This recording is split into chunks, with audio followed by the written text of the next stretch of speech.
Hello दोस्तों, आज हम लोग पढ़ेंगे प्राचीन भारत के इतिहास के बारे में। तो प्राचीन भारत के इतिहास के जो प्रमुख स्रोत कौन कौन से हैं, तो वो हैं धर्म ग्रंथ, ऐतिहासिक ग्रंथ, विदेशियों का विवरण और पुरातत्व संबंधित साक्ष्य। ये चार हमारे प्राचीन भारत के इतिहास के स्रोत हैं। इन्हीं से हमें जानकारियाँ प्राप्त होती हैं इतिहास की।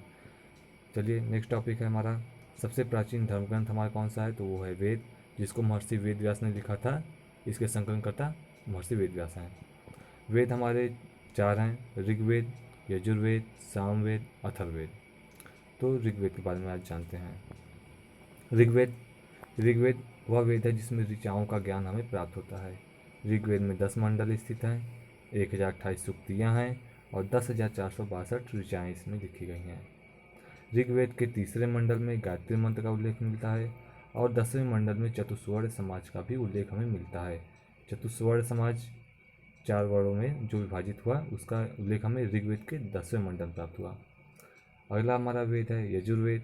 यजुर्वेद में हमारे मंत्रों तथा बलि के समय नियमों का संकलन है, अर्थात मंत्रों और बलि देने के समय जो हमारे मंत्र बोली जाती थी और जो नियम होते थे, उनको यजुर्वेद में लिखा गया है। यजुर्वेद एक ऐसा वेद है जो कि गद्य एवं पद्य दोनों में लिखा गया है। अगला हम लोग का वेद है सामवेद। सामवेद को भारतीय संगीत का जनक कहा जाता है और इसमें यज्ञों के समय गाए जाने वाले मंत्रों का संकलन और गीतों का संकलन है, अर्थात यज्ञ समय जो गीत गाए जाते थे उसको सामवेद में लिखा गया है। अगला हमारा वेद है अथर्ववेद। अथर्ववेद में मनुष्य के विचारों और अंधविश्वासों का हमें विवरण प्राप्त होता है। तो ये हमारे 4 वेद हुए जिनके बारे में हमने प्रमुख जानकारियाँ ली। अब आगे हम लोग पढ़ते हैं। आगे हमारा है सबसे प्राचीन वेद हमारा ऋग्वेद है तथा सबसे बाद का वेद अथर्ववेद कहलाता है। अगली हमारी जानकारी इतिहास की पुराणों से प्राप्त होती है। तो पुराणों की कुल संख्या हमारी 18 है।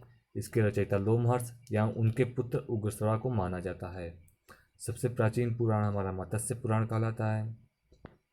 अगला हमारा है सबसे प्राचीन स्मृति ग्रंथ मनुस्मृति को माना जाता है, जो कि शुंग काल से संबंधित है। अब हम लोग जानेंगे इतिहास के प्रमुख पुस्तकें और उनके लेखकों के बारे में। तो पहला पुस्तक हमारी है अर्थशास्त्र, जिसको लिखा है चाणक्य ने। चाणक्य मौर्य वंश से संबंधित है, इनको ही कौटिल्य भी कहा जाता है या विष्णुगुप्त। तो अर्थशास्त्र को चाणक्य ने लिखा है। राजतरंगिणी ये को कल्हड़ ने लिखा है। अष्टाध्यायी के लेखक पाणिनि हैं। गार्गी संहिता के कात्यायन लिखे हैं और महाभाष्य को पतंजलि ने लिखा है। ये हमारे इतिहास की कुछ प्रमुख पुस्तकें थीं।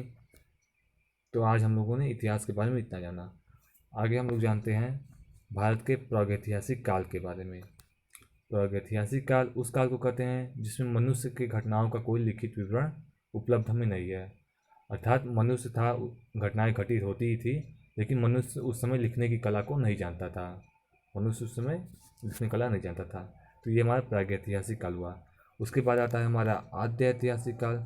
आद्य ऐतिहासिक काल में लेखन कला तो हुई थी, लेकिन उसमें जो लेख लिखे गए हैं, जो भी हमारी स्मृतियाँ थी, उनको हम पढ़ा नहीं जा सका, अर्थात उनकी लिपियाँ हम पढ़ नहीं पाए हैं।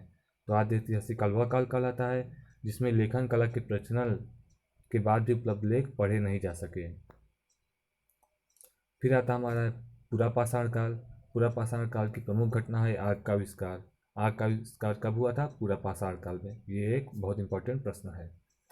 पूरा पाषाण काल में मनुष्य शिकारी हुआ करता था और मानव जीविका का प्रमुख आधार शिकार हुआ करता था। पूरा पाषाण काल के बाद हमारा आता है नवपाषाण काल। नवपाषाण काल की प्रमुख घटना है पहिए का आविष्कार। क्वेश्चन हम लोग का एग्जाम में आता है कि पहिए का आविष्कार किस काल में हुआ? तो उत्तर हमारा होगा नवपाषाण काल। कृषि का आविष्कार भी नवपाषाण काल में ही हुआ है। नवपाषाण काल में मनुष्य स्थायी निवास बनाने लगा था, अर्थात मनुष्य एक जगह पर घर बनाकर रहने लगा था और इसका प्रमुख औजार कुल्हाड़ी हुआ करता था। नवपाषाण काल में कृषि का आविष्कार हुआ था तो मनुष्य खेती करने लगा था। तो हमारी जो सबसे प्राचीन फसल जिसको हमने सबसे पहले बोया वो कौन सी है? तो गेहूँ और जौ है। लेकिन सबसे पहले हमने किस अनाज को खाया या मानव ने किस अनाज को खाया है?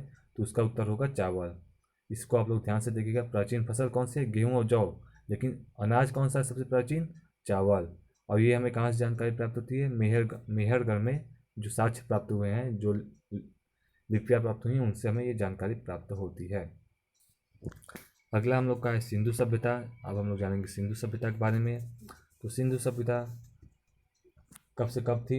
2400 ईसा पूर्व से 1700 ईसा पूर्व तक सिंधु सभ्यता का काल माना जाता है। सिंधु सभ्यता की खोज किसने की? तो राय बहादुर दयाराम साहनी जी ने की थी। सिंधु सभ्यता किस प्रकार की सभ्यता है? तो यह आद्य ऐतिहासिक काल की सभ्यता है। और किस प्रकार की है? नगरीय सभ्यता। आद्य ऐतिहासिक काल अभी हम लोग ने जाना, वह काल जिसमें लेख तो लिखे गए लेकिन उनके लेख पढ़े नहीं जा सके हैं, तो उसे आद्य ऐतिहासिक काल। तो सिंधु सभ्यता कौन सी थी? आद्य ऐतिहासिक काल की नगरीय सभ्यता थी। अगला हम लोग का है सिंधु घाटी सभ्यता का सबसे बड़ा स्थल कौन सा है? तो वो मोहनजोदड़ो माना गया है। और सिंधु घाटी सभ्यता में अग्निकुंड कहाँ से प्राप्त हुए हैं? तो यह लोथल और कालीबंगन से प्राप्त हुए हैं। सिंधु सभ्यता की सबसे बड़ी इमारत कौन सी थी? स्नानागार थी। और यह कहाँ से प्राप्त हुई है? तो यह मोहनजोदड़ो से प्राप्त हुई है। सिंधु सभ्यता की प्रमुख फसल कौन सी थी? तो प्रमुख फसल हमारी थी गेहूँ और जौ। और सिंधु सभ्यता में पर्दा प्रथा, वेश्यावृत्ति, शवों को गाड़ने व जलाने की प्रथाएं प्रचलित थी। तो इतिहास के बारे में आज हम लोगों ने इतना जाना। आगे की वीडियो में हम लोग इतिहास के बारे में और ज़्यादा जानकारी प्राप्त करेंगे। यदि वीडियो अच्छा लगा हो तो चैनल को सब्सक्राइब करें, वीडियो को लाइक करें और कमेंट में बताएं कि कैसा लगा। धन्यवाद।